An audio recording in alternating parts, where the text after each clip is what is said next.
आज जो टॉपिक मैं कवर करने वाला हूँ वो है बायोस्फीयर रिजर्व इन इंडिया। अगर आप ये वीडियो देख रहे हैं तो आप ये बात अच्छे ढंग से जानते होंगे कि ये टॉपिक कितना इम्पोर्टेंट है एग्ज़ाम पॉइंट ऑफ व्यू से।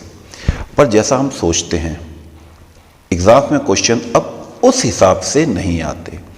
पहले क्या क्वेश्चन आते थे, मैन एंड बायोस्फीयर प्रोग्राम कब शुरू हुआ, कितने बायोस्फीयर रिजर्व हैं, किस स्टेट में हैं, कुछ पर्टिकुलर टाइप के क्वेश्चंस आते थे। पर with the passage of time, जैसे जैसे टाइम बढ़ता गया वैसे वैसे एग्ज़ाम का पैटर्न भी चेंज होता जा रहा है। अब कुछ नए टाइप के क्वेश्चन जनरेट हो रहे हैं, लगातार आ रहे हैं। जैसे इस पर्टिकुलर बायो रिजर्व में कौन सा एनिमल या कौन सा प्लांट है जो संरक्षित किया गया है, इस बायोस्फीयर रिजर्व में कौन सी रिवर फ्लो करती है, या फिर यहाँ पर कौन सी ट्राइब्स को प्रोटेक्शन दिया हुआ है। तो क्वेश्चन का पैटर्न चेंज होता है, इसलिए ये वीडियो इस हिसाब से बनाया गया है कि 90% आपके जो डाउट्स हैं, क्वेश्चंस हैं वो कवर हो जाएं। पर 10% की पॉसिबिलिटी हमेशा रहती है। नोट्स बनाने की इस टाइम कोई ज़रूरत नहीं है। नोट्स मैं सारे का सारा इसी वीडियो के डिस्क्रिप्शन में डाल दूंगा, आप उसको नोट डाउन कर सकते हो। ऑब्वियसली इमेजेस नहीं आएंगी। तो शुरू करते हैं बायोस्फीयर रिजर्व इन इंडिया, यानी कि भारत के संरक्षित जैव मंडल। तो सबसे पहले सवाल उठता है कि बायोस्फीयर रिजर्व होता क्या है। बिल्कुल बेसिक से शुरू करेंगे। पहले बताएंगे बायोस्फीयर रिजर्व क्या होता है, इसमें कौन कौन से जोन होते हैं, कितने बायोस्फीयर रिजर्व हैं, किस स्टेट में है और वहाँ की स्पेशलिटी क्या है। थोड़ा तेज चलेंगे। 18 बायोस्फीयर रिजर्व हैं। अगर 2 मिनट भी एक पे लगाएंगे तो 36 मिनट्स प्लस बाकी समझाने में अराउंड 45 मिनट्स का ये वीडियो होने वाला है। तो बायोस्फीयर का जो मतलब है वो क्या होता है, water, land and atmosphere. Hindi में बोलूं तो जल, पृथ्वी और आपके अगल बगल का जो वायुमंडल एटमॉस्फेयर है। और रिजर्व का मतलब होता है एक स्पेशल एरिया। ठीक है, तो बायोस्फीयर मतलब हुआ water, land and atmosphere that supply life to our planet. हमारे जो प्लैनेट को लाइफ देते हैं, जो जीवन मिलता है, अगर सोचो पानी ना हो, पृथ्वी ना हो या फिर चारों ओर का एटमॉस्फेयर ना हो तो हमारे जो प्लैनेट है इस पे लाइफ की पॉसिबिलिटी 0 हो जाएगी। और रिजर्व का मतलब है यहां पर एक स्पेशल एरिया। अब यहां पर प्रोटेक्शन हम किसको दे रहे हैं, तो इससे पहले मैंने एक वीडियो डाला हुआ था जो था कि the difference between the wild life centuries, biosphere reserves and national park. जरा उसमें अगर आप जाएंगे तो इन तीनों के बीच का जो आपको डिफरेंस है वो ढंग से मैंने एक्सप्लेन किया हुआ है। पर क्योंकि ये केवल बायोस्फीयर रिजर्व का है, यहाँ पर मैं केवल और केवल बायोस्फीयर रिजर्व को ही कवर करूँगा। तो बायोस्फीयर रिजर्व में प्रोटेक्शन किसको दी जाती है, प्रोटेक्शन देते हैं हम वहाँ पर जितने भी लिविंग ऑर्गेनिज्म हैं, जितने भी जीवित चीज़ें हैं, चाहे वो प्लांट्स हों चाहे वो एनिमल्स हों, जो भी उस बाउंड्री के अंदर है उन सबको प्रोटेक्शन दी हुई है। प्लस इसके साथ कुछ ह्यूमन ट्राइब्स, कुछ लोग भी वहाँ रहते हैं, इनको भी हम प्रोटेक्शन देने की कोशिश करते हैं। तो फ्लोरा, फौना और ह्यूमन कम्युनिटीज जो वहाँ पर इनहैबिटेट करती है, इसको हम क्या देते हैं, यहाँ पर प्रोटेक्शन देते हैं। अब जो बायोस्फीयर रिजर्व है वो नेशनल पार्क ले लूँ, चाहे मैं टाइगर रिजर्व ले लूँ, चाहे वाइल्ड लाइफ सेंचुरीज ले लूँ, इनमें जो सबसे बड़ा होता है वो होता है बायोस्फीयर रिजर्व। किसी एक बायोस्फीयर रिजर्व के अंदर सपोज करो कि अगर ये आपका एक बायोस्फीयर रिजर्व है तो इसके अंदर एक से ज्यादा नेशनल पार्क भी हो सकते हैं ये, और वाइल्ड लाइफ सेंचुरीज भी हो सकती हैं। पर सबसे बड़ा क्या होगा, दैट इज ऑलवेज बायोस्फीयर, जैव मंडल, संरक्षित जैव मंडल। ठीक है, अब ये जो बायोस्फीयर का प्रोग्राम है ये लॉन्च कब हुआ, ये लॉन्च हुआ था 1 1971 में, 1971 में ये प्रोग्राम लॉन्च हुआ था। यूनेस्को ने इसको लॉन्च किया था और इसको कहा गया था मैब प्रोग्राम, MAB।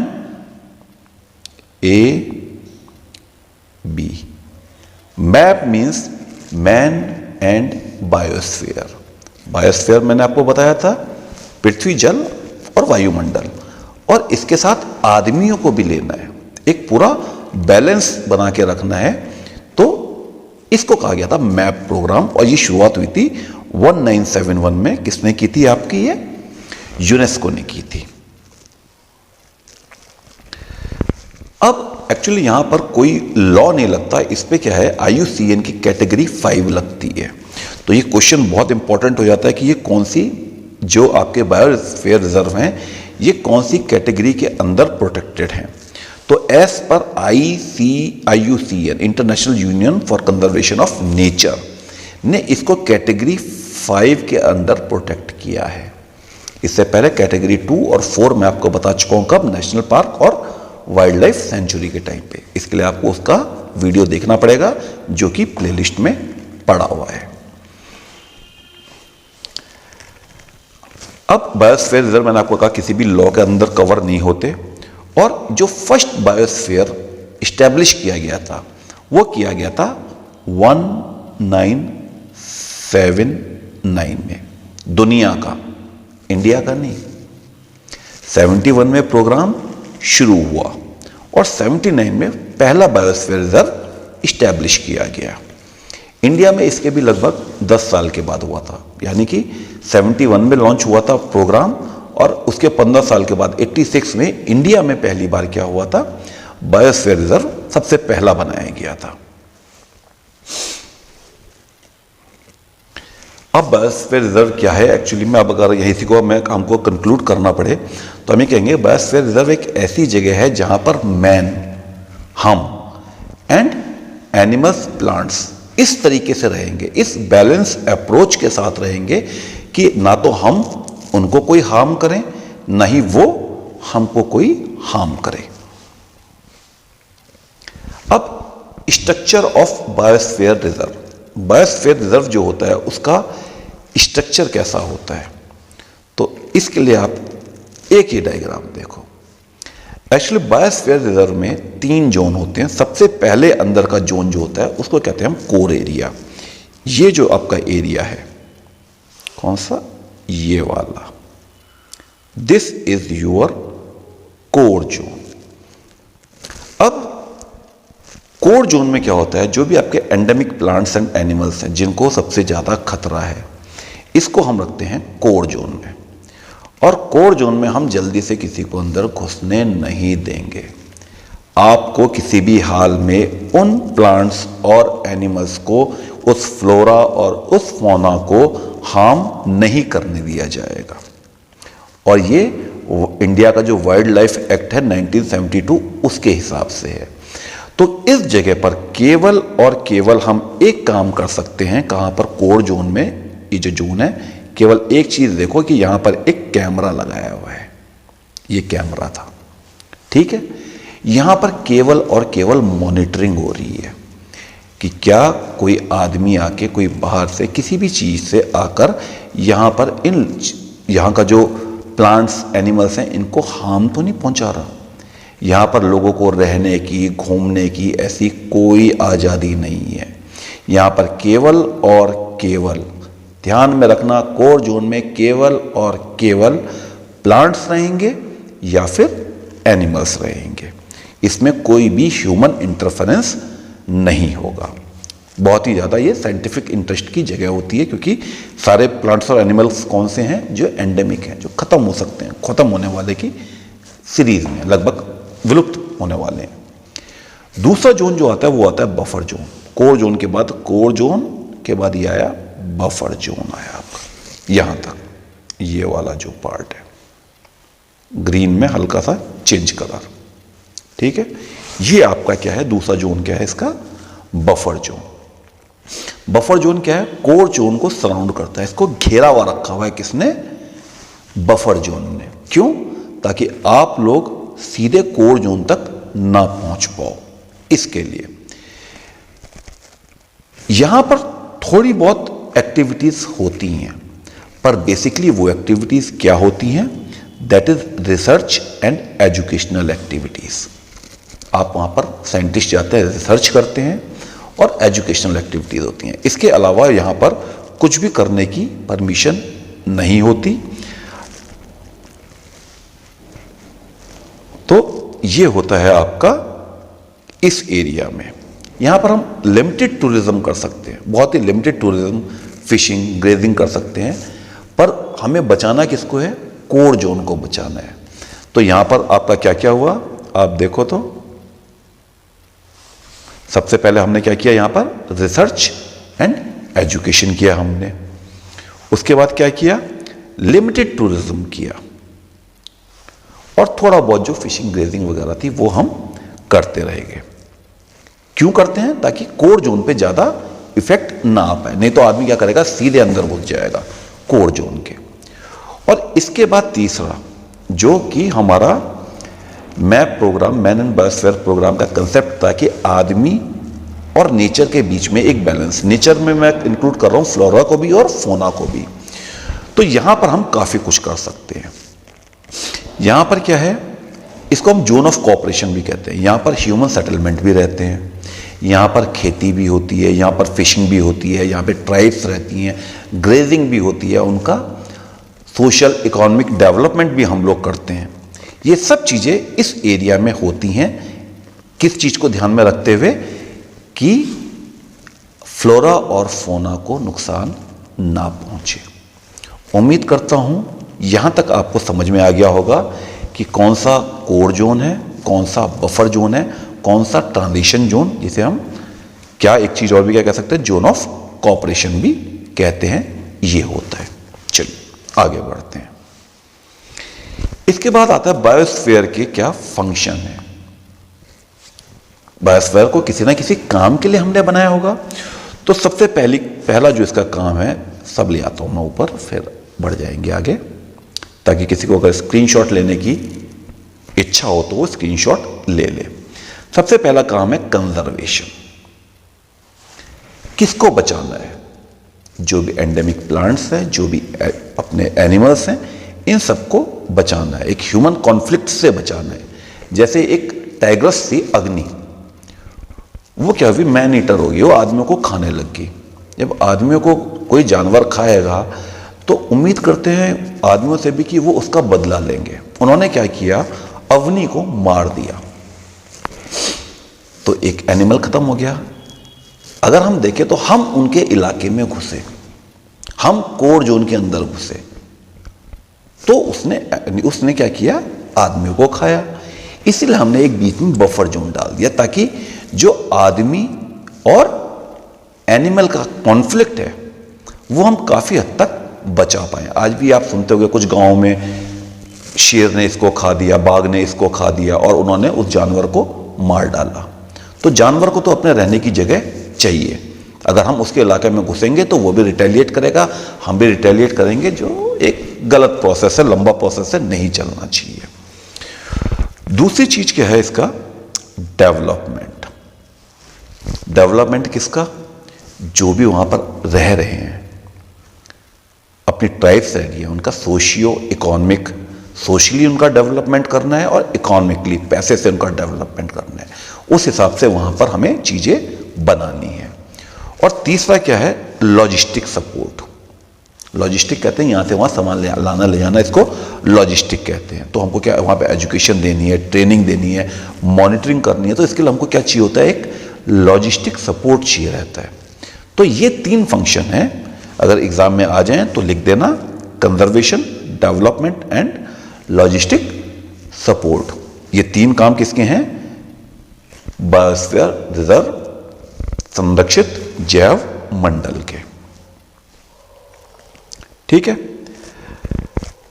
अब देखो ये एक इंपॉर्टेंट चीज आ जाती है कि इंडिया में मैप प्रोग्राम कब शुरू हुआ। तो मैंने आपको बताया था 1971 में तो वर्ल्ड में शुरू हुआ, और उसके ठीक 15 साल के बाद 1986 में ये प्रोग्राम इंडिया में शुरू हुआ। और यहाँ पर सेंट्रल गवर्नमेंट क्या करती है, कुछ फाइनेंशियल हेल्प करती है। तो हमने ये देखा है कि ये जो 3 हमारी स्टेट्स हैं, कौन सी स्टेट्स हैं, हमारी हिमालयन स्टेट्स हैं, इसको पैसा मिलता है 90:10 के रेशियो में। और साथ में नॉर्थ ईस्टर्न जो स्टेट्स हैं, इनको तो गवर्नमेंट, सेंट्रल गवर्नमेंट 90% फंड देती है और स्टेट गवर्नमेंट 10% फंड देती है। बाकी जितनी जगह भी ये खुला हुआ है वहां पर ये रेशियो हट जाता है, ये रेशियो हो जाता है 60:40 का। 60 सेंटर देगा और 40 जो है वहां की स्टेट गवर्नमेंट देगी। ठीक है सर, समझ गए यहां तक?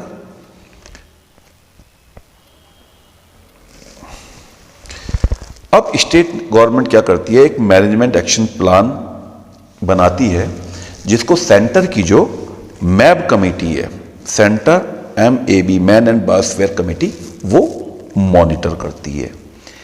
एट प्रेजेंट इंडिया में 18 बायोस्फीयर रिजर्व है, पर इन सब को IUCN की, आप क्या बोलोगे उसको, रिकॉग्नाइज नहीं किया है उन्होंने केवल माना है कि 12 जो इन 18 में से 12 वो वर्ल्ड मैप का programme, world man and biosphere programme का पार्ट है। इंडिया में टोटल कितने बायोस्फीयर रिजर्व हैं? 18। और इनमें से कितने 12 या 12 जो हैं वो world MAB, man and biosphere programme का पार्ट हैं। तो अब आते हैं एक एक करके, किस पे, स्टेट वाइज चलते हैं, उन पर फटाफट देखेंगे कि क्या क्या चीज़ वहाँ पे इंपॉर्टेंट है और बढ़ते जाएंगे। नोट्स मैं आपको बता रहा हूँ कि इसके मैं डिस्क्रिप्शन में डाल दूंगा, आप सीधे नोट डाउन कर लेना। इमेजेस नहीं डाल सकते, इमेजेस में आप आइडिया लगा लेना कि बिहार में है कि महाराष्ट्र में है। एनिमल्स की फ़ोटो आप केवल यहाँ पे देख के समझने के लिए है, आप केवल एक मेमोरी में रहता है अगर हम इमेज को देख लें तो। चलिए बढ़ते हैं आगे। सबसे पहला आता है आपका नीलगिरी बायोस्फीयर। कहाँ पर है नीलगिरी बायोस्फीयर? ये आया नीचे, ये जो अभी उड़ता हुआ आया था, ये क्या था आपका? नीलगिरी बायोस्फीयर। इंडिया का फर्स्ट बायोस्फीयर कौन सा था? इसको यहां ले लेते हैं क्योंकि अब हमेशा इमेज यहीं पे आएगी। इंडिया का फर्स्ट बायोस्फीयर जो इंडिया ने बनाया था वो था नीलगिरी बायोस्फीयर इन 1986। इंपॉर्टेंट हो जाता है क्योंकि पहला है। और कितने एरिया में है? 5520 स्क्वायर किलोमीटर में है। ये एरिया याद करने की जरूरत नहीं है, बट इंफॉर्मेशन पर्पज से मैंने आपके लिए ये क्या कर दिया है, रख दिया है, ताकि आप इसको ढूंढने के लिए आपको ज्यादा मुसीबत ना हो। और 2001 में जो सबसे पहला इंडिया का बायोस्फीयर रिजर्व था, जो वर्ल्ड MAB प्रोग्राम में पास हुआ, वो भी नीलगिरी बायोस्फीयर रिजर्व था। दोनों चीज में पहला, बना भी सबसे पहले इंडिया में, और WMAB के लिए भी, world man and biosphere program के लिए भी इसने ही सबसे पहले क्वालिफाई किया था। अब ये 3 स्टेट बाउंड्रीज में आता है, अगर आप देखो तो कर्नाटक, तमिलनाडु एंड केरला, 3 स्टेट की बाउंड्रीज इसको में ये फैला हुआ है, क्योंकि और साथ में ये आपका जो वेस्टर्न घाट का एरिया होता है पूरा, ये यहां पर भी आया हुआ है।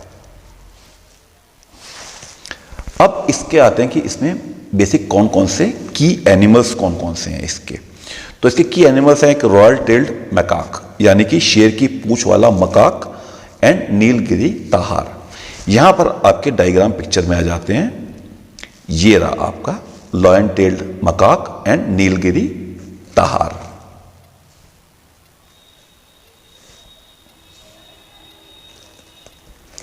अब जैसा मैंने आपको बताया था कि एक टाइगर रिजर्व में, एक बायोस्फीयर रिजर्व में एक से ज्यादा नेशनल पार्क भी हो सकते हैं और वाइल्ड लाइफ सेंचुरीज भी हो सकती हैं। तो आप इसमें देखो कितने सारे हैं, ये अरामलाम, मुदुमलाई, मुकवती पार्क, ठीक है, Nagarhole, Bandipur, Silent Valley National Park, Wayanad, Sathyamangalam wild life sanctuaries. तो ध्यान रखना कि सबसे बड़ा क्या होता है आपका बायोस्फीयर रिजर्व होता है, उसके बाद क्या होता है national park and wild life centuries होती हैं। तो आप इस अकेले एक नीलगिरी बायोस्फीयर रिजर्व में देख लो कि कितने सारे वाइल्ड लाइफ सेंचुरीज भी आ गए और नेशनल पार्क भी आ गए। अगला जो है आपका है नंदा देवी। नंदा देवी बायोस्फीयर रिजर्व, ये कहां पे आ गया? ये आ गया आपका यहां पे जो उड़ता हुआ आया था, ये चला था, उत्तराखंड में है ये। इसको कब बनाया था? 96 में पहला बना, उसके बाद 1988 में। ये ऑर्डर में हो सकता है ना भी हो, पर ईयर मैंने लिखा हुआ है। एंड 5860 स्क्वायर किलोमीटर एरिया को ये कवर करता है उत्तराखंड की स्टेट बाउंड्रीज में, along with western Himalaya range में। अब ये इंपॉर्टेंट क्वेश्चन जो बनता है कि नंदा देवी बायोस्फीयर रिजर्व से कौन सी रिवर फ्लो करती है, ये क्वेश्चन बनता है एग्जाम में। तो ध्यान रखना, the river is Rishiganga river. अच्छा क्वेश्चन है, इंपॉर्टेंट है, ध्यान रखना।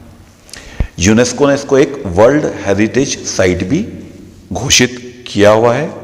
यहां पर जो की एनिमल्स हैं वो क्या हैं? Himalayan musk deer, mainland serow, Himalayan tahr. Hindi में बोलूं तो हिमालयन कस्तूरी मृग। कस्तूरी मृग किसे कहते हैं? जिसके पेट में कस्तूरी रहती है, कस्तूरी से बहुत अच्छी खुशबू आती है और वो हिरन जिंदगी भर उस खुशबू को ढूंढता रहता है कि ये इतनी प्यारी खुशबू कहाँ से आ रही है। और होता क्या है कि जो एनिमल्स होते, जो अपने जो ये हंटर्स हैं, शिकारी जो हैं, इसी कस्तूरी के लिए इसको मार देते हैं। विलुप्त होने की कगार पे है, इसलिए इसको क्या कर दिया? संरक्षित कर दिया कि भैया तू मैप के अंदर इस जगह पे आ जा, अब तेरे को हम बचाएंगे, हम तेरे को बचाने की कोशिश करेंगे। इसी तरीके से हिमालयन तहार, हिम तेंदुआ, हिमालयन काले भालू, भूरे भालू, ये सब क्या है? नंदा देवी बायोस्फीयर रिजर्व में संरक्षित किए गए हैं। ये रहा आपका, ये आपका है कौन सा? जो मैं आपको कस्तूरी मृग कह रहा था, ठीक है। और ये हिमालयन, ये तो आप पहचान गए होंगे।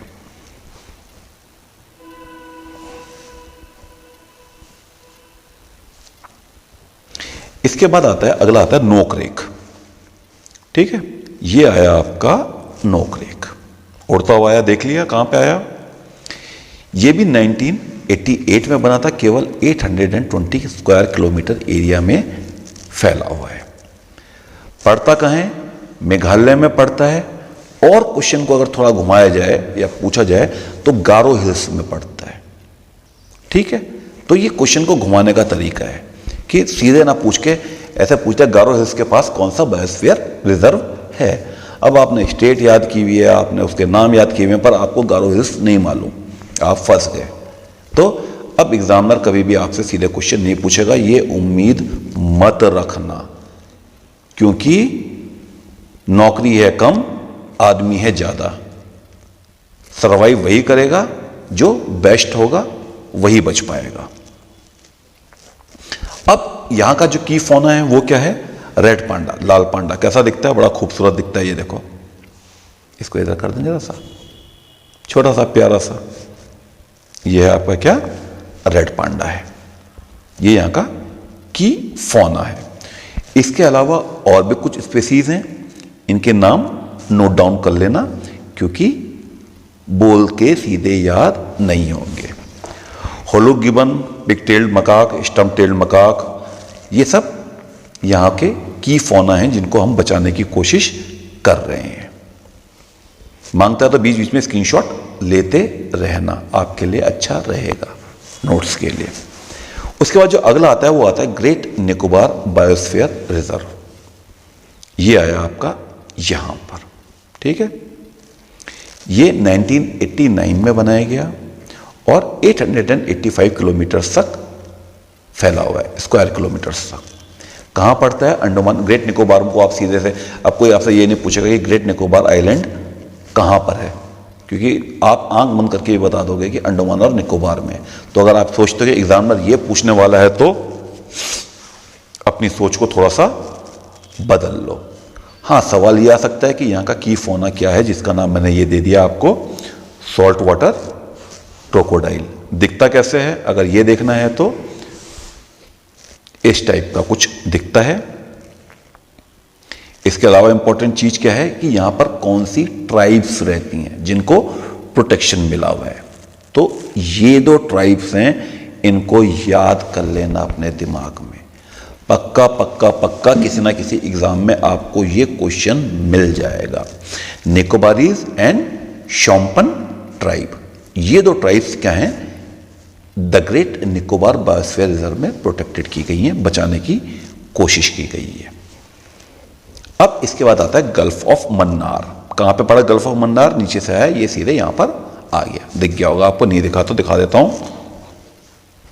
ये रहा आपका गल्फ ऑफ मन्नार। कौन सी स्टेट में है, तमिलनाडु में है। अगर मैप पढ़ा है तो मालूम होगा।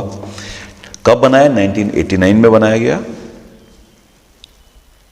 अब इसका जो की फौना है, की जो एनिमल जो वहां पे बचाया गया है वो है डंगन या फिर सी काऊ। अब सी काऊ कैसी होती है, ये कुछ ऐसी होती है। तो ध्यान रखना, क्वेश्चन ये बनेगा गल्फ ऑफ मन्नार कहां पर है, तमिलनाडु। यहां का की फौना क्या है, डंगन, सॉरी डुगोंग या फिर सी काऊ। अब होता क्या है कि जो साउथ के नेम हो गया, कुछ पर्टिकुलर नेम होंगे, उनका प्रोनाउंसिएशन करने में हमेशा हमें दिक्कत आएगी। मुद्दुमलाई, तिरुमलाई, ये सब हमारे अपने वर्ड्स नहीं है। अब हाँ, नंदा देवी कोई बोलने को बोलेगा तो आप खट से बोल दोगे, कोई दिक्कत नहीं आएगी।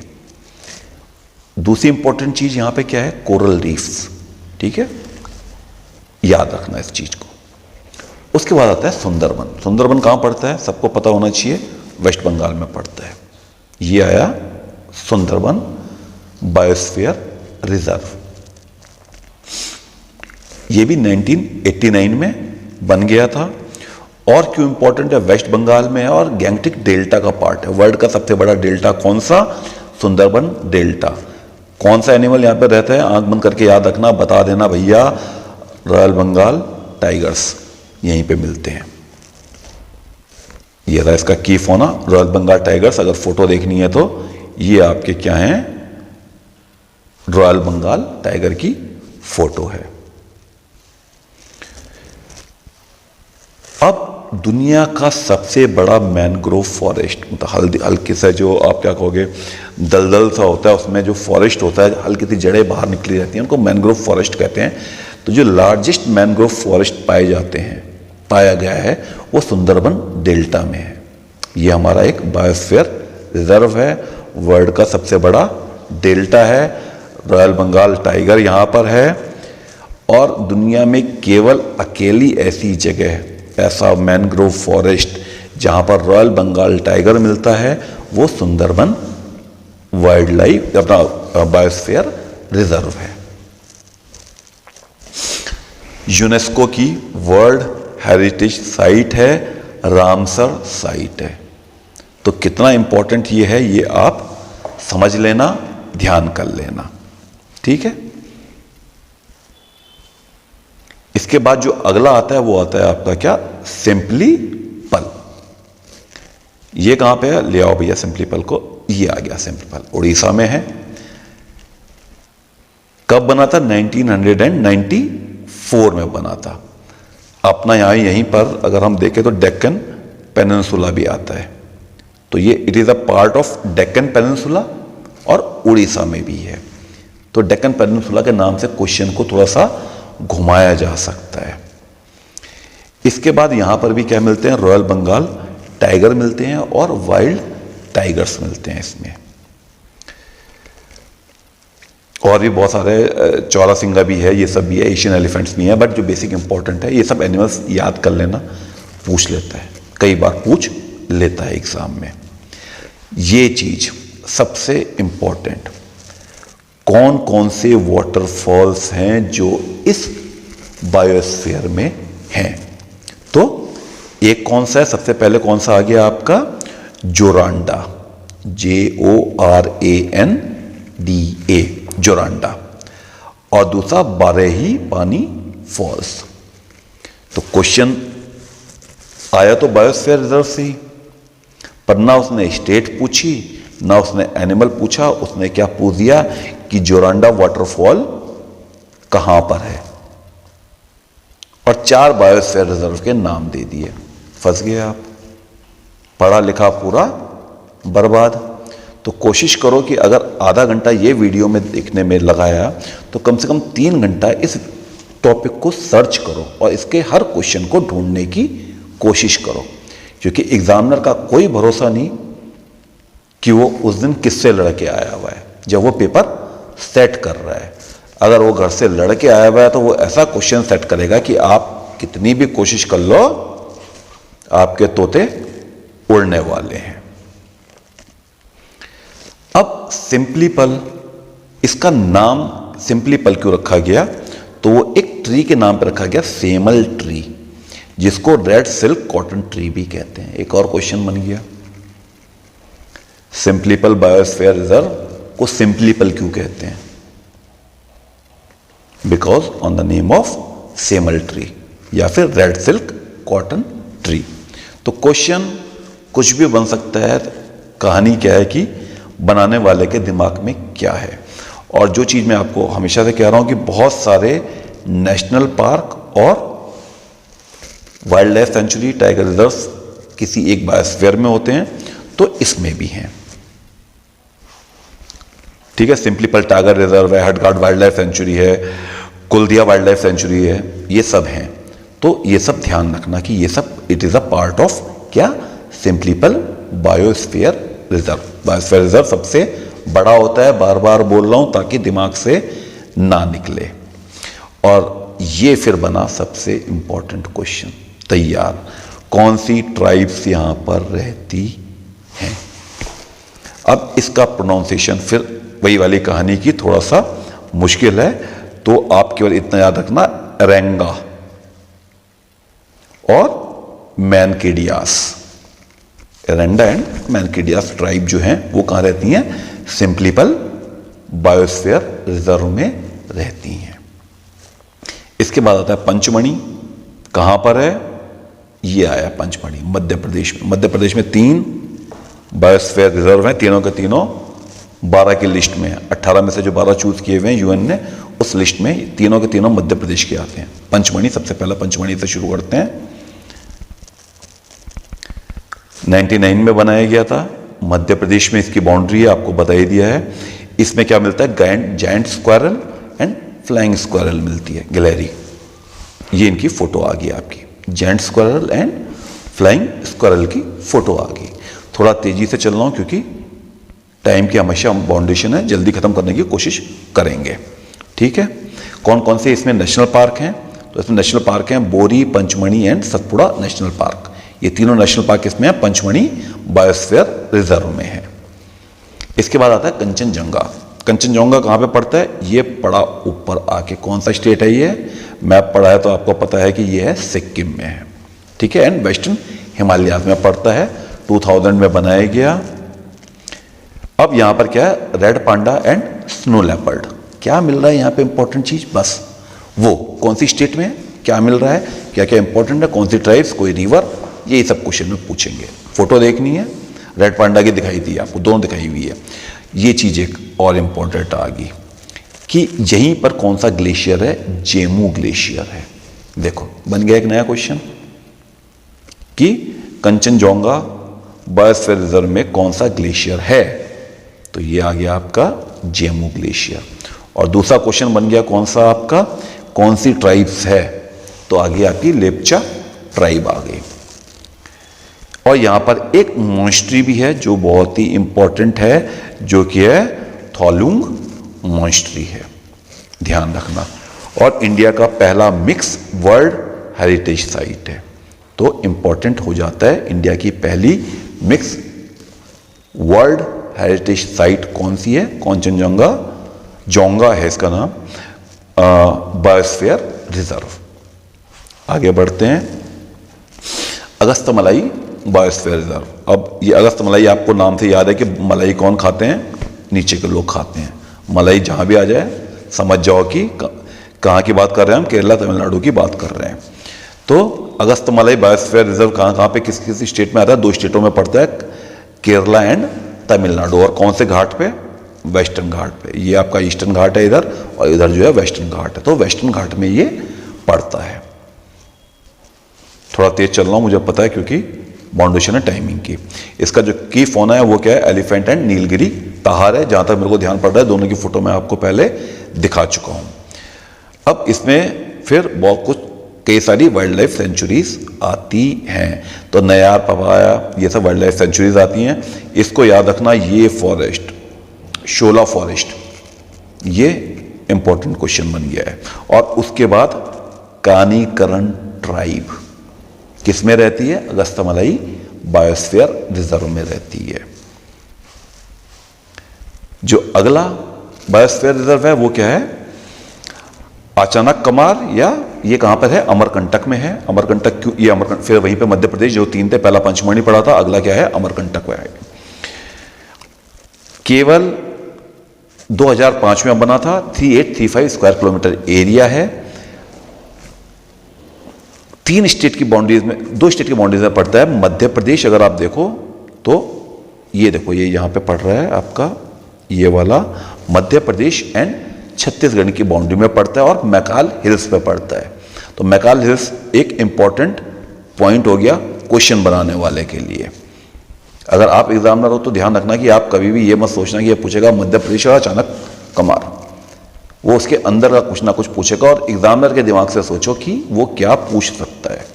तो वो आपको ये पूछेगा कि मैकाल हिल्स पे कौन सा बायोस्फीयर रिजर्व है, आपको देना पड़ेगा अचानक कुमार। अब अगली चीज, इसी अमरकंटक से 3 रिवर निकलती हैं, एक नर्मदा, सोन और जोइला। तीनों के तीनों अमरकंटक प्लेटू से निकलती हैं। नर्मदा इधर निकल जाती है, सोन और ये इधर चली जाती हैं। एक ईस्ट फ्लोइंग, एक वेस्ट फ्लोइंग।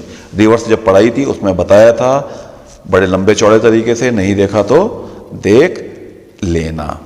और अगली चीज, जो अमरकंटक जो प्लेटू है, इसमें कौन सी रॉक्स पाई जाती हैं? तो बॉक्साइट रॉक्स पाई जाती हैं। ये क्वेश्चंस बनते हैं। मैं आपको उस हिसाब से पढ़ा रहा हूं जो क्वेश्चंस आपके बनने के चांस हैं। तीसरा टाइगर रिजर्व, पन्ना टाइगर रिजर्व, ये भी कहां पर है? आपका मध्य प्रदेश में ही है, विंध्या माउंटेन रेंज पे। आपका जो इससे पहला वाला था अचानक कुमार, वो कहां पे था? मैकाल हिल्स पे था। पन्ना टाइगर रिजर्व कहां पे है? विंध्या माउंटेन रेंज पे है। 2011 में बनाया था। अराउंड 3000 स्क्वायर किलोमीटर का ये एरिया है। केन रिवर, जो इंडिया की सबसे one of the least polluted river है, वो यहीं से फ्लो करती है। और Ken Betwa river interlinking project भी इसी में है। तो ये यहां पर इस चीज के लिए इंपॉर्टेंट पॉइंट हो जाता है क्वेश्चन के लिए। ठीक है। पन्ना डायमंड डिगिंग भी यहीं पे करते हैं। अगर आपको नहीं पता तो बता दूं कि अराउंड 1860 तक दुनिया में केवल डायमंड ढूंढने वाली कंट्री इंडिया थी। इसके बाद साउथ अफ्रीका में डायमंड मिला और उन्होंने माइनिंग करके बनाना शुरू किया। पर दुनिया को डायमंड देने वाले प्राउडली कहना कि हम हैं। ठीक है। अब मैंने बताया आपको Panna tiger reserve is the third tiger reserve, ये मैं बता चुका हूं, जो वर्ल्ड मैप प्रोग्राम का एक पार्ट है। और यहां पर क्या है? सांबर और स्लोथ बियर, टाइगर, चिंकारा, चीतल, ये सब यहां के क्या है की फौना है। आगे बढ़ते हैं। सेशलाम हिल्स, ये आया सेशलाम हिल्स। ठीक है जी। आपका 2010 में बनाया। कौन सी स्टेट में आता है? ये स्टेट आ गई आपकी, ये आंध्र प्रदेश में आ गया आपका। अब कौन सी हिल पे है? थिरुमाला हिल्स पे है। ये क्वेश्चन बन गया। सेशलाम हिल कहां पे है? थिरुमाला हिल्स पे है। अगला कौन सा वाटरफॉल है?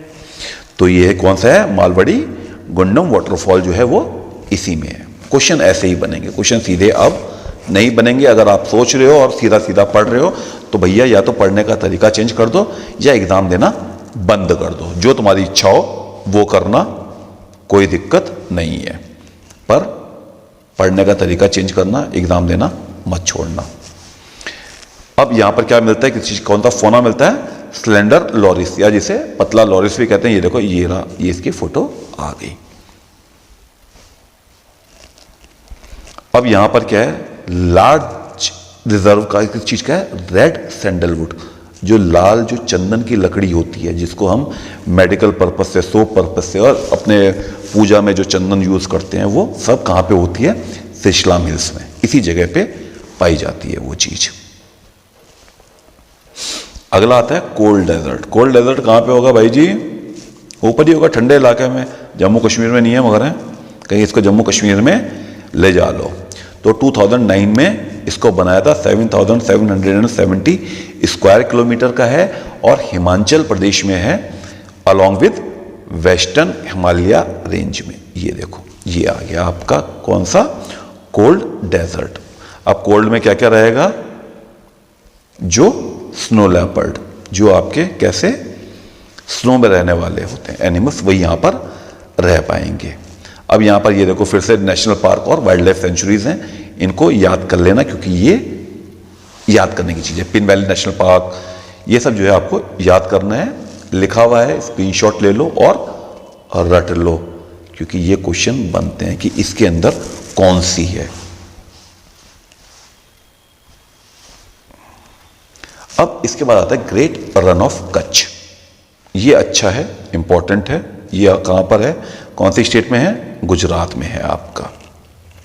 2008 में बनाया था, 12,455 स्क्वायर किलोमीटर का है। और इसका जो की फौना है वो है इंडियन वाइल्ड आस। इंडियन मतलब भारतीय, वाइल्ड मतलब जंगली, और आस मतलब गधा। ये रहा, देखो ये रहा। इसके पीछे बहुत झगड़ा हुआ था एक बार अपना अखिलेश यादव और नरेंद्र मोदी जी के बीच में। उन्होंने बोला कि हमने इनको शेर दिए, इन्होंने हमको गधे दिए, तो बड़ी कंट्रोवर्सी थी। थोड़ा ध्यान रखना, पॉलिटिकल मैटर से दूर रहना चाहिए, स्वास्थ्य के लिए अच्छा है, आपके भी और मेरे भी। अगला इंपॉर्टेंट पॉइंट, 3 रिवर्स ध्यान रखना, लूनी, रूपेन एंड बानस, तीनों की तीनों ग्रेट रन ऑफ कच्छ में जाकर खत्म हो जाती हैं, विलुप्त हो जाती हैं। अब flamingo city is famous for great flamingo. Great flamingo क्या है, इस एनिमल को ग्रेट फ्लेमिंगो कहते हैं। इंडियन वाइल्ड लाइफ आपको मैंने बता ही दिया है। और एक बात ध्यान रखना, ये चीज थोड़ी इंपॉर्टेंट है, चीरबट्टी। ये एक डांसिंग लाइट फिनोमिना है, इसका एक अलग ही टॉपिक कवर करेंगे कभी इसका, पर इसकी मैं आपको फोटो दिखा दूं। ये इस चीज के लिए भी फेमस है। कुछ रात के टाइम ना हम लोगों को देखें तो ये इस टाइप की लाइटें दिखती हैं, ठीक है, तो इसको कहते हैं चीरबट्टी। और ये भी केवल कहां मिलता है, ग्रेट रन ऑफ कच्छ में मिलता है। ये इस चीज के लिए फेमस है, तो इसलिए इसको याद रखना, इस चीज को। उसके बाद जो बन्नी ग्रासलैंड है, जहां पे हमने कहते हैं कि हमारे यहां से जो चीता था वो विलुप्त हो गया था और उसको हमने री इंट्रोड्यूस किया, बाहर से लाया और उसको बसाया, तो उसको कहते हैं कि री इंट्रोडक्शन ऑफ चीता हुआ था। वो भी कहां हुआ था, बन्नी ग्रासलैंड में हुआ था, जो कि great run of Kutch biosphere reserve का एक पार्ट है। अब इसके अलावा इसमें बहुत सारी चीजें आती हैं, ये सब टाइगर रिजर्व, वो वेटलैंड वाइल्ड लाइफ सेंचुरीज दी हुई हैं, पर ये सब इतनी इंपॉर्टेंट नहीं है। ये ध्यान रखना, 3 जो हैं आपकी ये इंडियन बस्टर्ड स्पीसीज, ये यहां पर मिलती हैं, ठीक है, great Indian, great florican and lesser florican. एक की फोटो दिखा देता हूं, ये रही एक की फोटो। थोड़ा सा फोटो देख के आदमी को, इमेज देख के थोड़ा सा याददाश्त बढ़ जाती। इसके बाद जो अगला आपको बायोस्फीयर रिजर्व आता है वो आता है दिबांग और दिहांग का। ये रहा आपका दिबांग और दिहांग का बायोस्फीयर रिजर्व, ठीक है। कौन सी स्टेट में आता है ये आता है आपका अरुणाचल प्रदेश में। और ईस्टर्न हिमालयास जो हमारे ये इधर ईस्टर्न हिमालयाज हैं ये इसी साइड पड़ते हैं। अब इसमें जो है वो क्या है, सियांग और दिबांग वैली भी इसी में है। और इंपॉर्टेंट चीज क्या है इसमें, ये इसमें जो इसमें की इसमें एनिमल्स हैं वो ये हैं आपके flying squirrel, Mishmi hill giant flying squirrel, Mishmi takin, red goral, ये सब इसमें क्या है जो हमारे की एनिमल्स हैं। इनको आप याद कर लेना, डिस्क्रिप्शन में दिया रहेगा। ठीक है, अब इसमें जो इंपॉर्टेंट चीज आती है वो ये आ जाती है, ये तीन आपकी, कि एक तो इसमें है Mouling national park, Dibang wild life sanctuary और मिस्मी हिल्स। ध्यान रखना, दिबांग जो वाइल्ड लाइफ सेंचुरी है ये मिस्मी हिल्स में पड़ती है। ये चीज इंपॉर्टेंट है एग्जामिनेशन पॉइंट ऑफ व्यू से। इसके बाद जो अगला आता है वो क्या आता है, डिब्रू शिकोवा। डिब्रू शिकोवा जो आपका बायोस्फीयर रिजर्व है ये कौन से स्टेट में पड़ता है आपका, ये पड़ता है आपके आसाम में। ये आ गया आपका डिब्रू शिकोवा। 1997 में इसको बनाया था, 765 स्क्वायर किलोमीटर का केवल ये है और आसाम के बाउंड्री में पड़ता है। इंपॉर्टेंट चीज क्या है कि इससे दो रिवर फ्लो करती हैं, एक तो है लोहित रिवर और एक है ब्रह्मपुत्र रिवर। ध्यान रखना, क्वेश्चन सीधा नहीं आएगा, कुछ ना कुछ टेढ़ा आएगा। तो ब्रह्मपुत्र फिर भी आसान हो जाएगा इसको गैस करने के लिए। तो लोहित को याद रखना कि लोहित रिवर जो है वो डिब्रू शिकोवा बायोस्फीयर रिजर्व से होकर फ्लो करती है। ठीक है, अब यहां का जो की फौना है, की एनिमल है, वो क्या है, golden langur and rare white winged wood duck. ये इसमें क्या है, की फौना है। ये आपके गोल्डन लंगूर की फोटो देख लो, कितना सुंदर प्यारा लग रहा है, बिल्कुल क्या कहूं, मुझ जैसा। ठीक है, ओके, क्योंकि अगर आपको कहूंगा आप जैसा तो आप लोग नाराज हो जाओगे। और इंडिया का जो लार्जेस्ट स्वैम्प फॉरेस्ट है जो कहां पे है, नॉर्थ ईस्ट इंडिया का, ये हमारा नॉर्थ ईस्ट इंडिया है पूरे का पूरा। ठीक है, इसका जो लार्जेस्ट स्वैम्प फॉरेस्ट है वो भी डिब्रू शिकोवा में ही वाइल्ड लाइफ सेंचुरी में पड़ता है आपका। अब डिब्रू शिकोवा में एक चीज ध्यान रखना, ये इंपॉर्टेंट क्वेश्चन बनता है इसका, कि ये जो है एक आइडेंटिफाइड इंपॉर्टेंट बर्ड एरिया है, IBA है। ठीक है, यहां पर बर्ड की कुछ बहुत ही फेमस स्पीसीज रहती हैं, जैसे rare white winged wood duck, और एक मिलता है यहां पे फेरल हॉर्सेस। तो फेरल हॉर्सेस की फोटो दिखा देता हूं मैं आपको, वो कैसी होती है आपकी, ये आपके फेरल हॉर्सेस हैं, इसको हटा देते हैं, ये आपके फेरल हॉर्सेस हैं जिनकी ये फोटो है। और इसके बाद जो आता है ये देखिए, Maguri Motapung wetland is a part of Dibru Saikhowa biosphere reserve. तो क्वेश्चन अब आप समझ रहे होगे, मेरा पॉइंट समझ रहे होगे, क्वेश्चन सीधा नहीं पूछेंगे, क्वेश्चन को घुमा के पूछेंगे। अब कभी भी आपसे अगर आप ये सोचोगे कि स्टेट और बायोस्फीयर रिजर्व पूछेंगे तो शायद वो मैं कहूँगा चपरासी के कोई होगा, ग्रेड डी वगैरह का होगा, तो उस एग्ज़ाम में पूछा जा सकता है। अगर आप किसी भी एक अच्छे एग्ज़ाम के लिए तैयारी कर रहे हैं तो ऐसा क्वेश्चन आपसे पूछा नहीं जाएगा।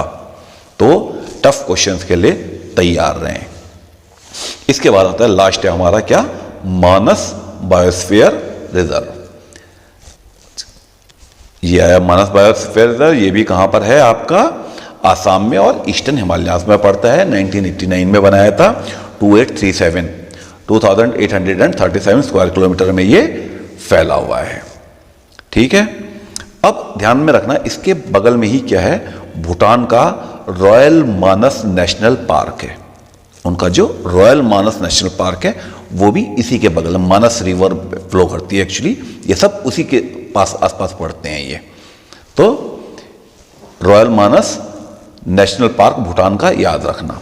और इसका जो की फौना है वो क्या है, गोल्डन लंगूर, अभी फोटो दिखाई थी, और रेड पांडा, उसकी भी फोटो आपको हमने दिखा दी है। ठीक है, अब मानस फ्लो क्या कर, मानस रिवर जो है, जो मैंने आपको कहा था, ये इसके वेस्ट से फ्लो करती है। किसके वेस्ट से फ्लो कर जाती है। जो एक मेजर ट्रिब्यूटरी है किसकी, ब्रह्मपुत्र रिवर की। इसके अलावा जो इसमें और की फौना मिलता है वो क्या है आपका, असम रूफ टर्टल, गोल्डन लंगूर, पिग्मी हो, ये सब इसमें मिलते हैं।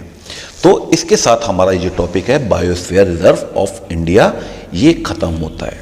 अब आप ये सोच सकते हैं कि 18 बायोस्फीयर रिजर्व अगर हर एक को करने के लिए आपको 2 मिनट भी दिया जाए तो 18 to the 36 अराउंड 40 मिनट्स इसके लिए, और 10 मिनट जो बायोस्फीयर रिजर्व क्या होते हैं ये समझाने के लिए ज़रूरी है। तो ये लेक्चर अराउंड 45-50 मिनट का होना मस्ट था, पर बहुत इंपॉर्टेंट चैप्टर है।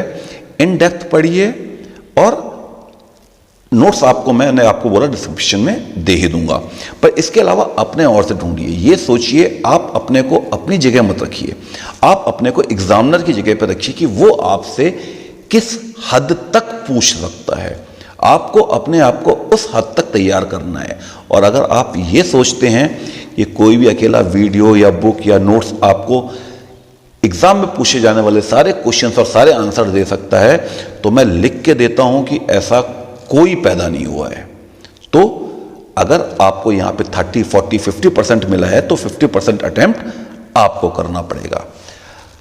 यहां पर वीडियो खत्म हुआ। अगर कुछ सीखने को मिला लाइक कीजिए, शेयर कीजिए, कमेंट कीजिए।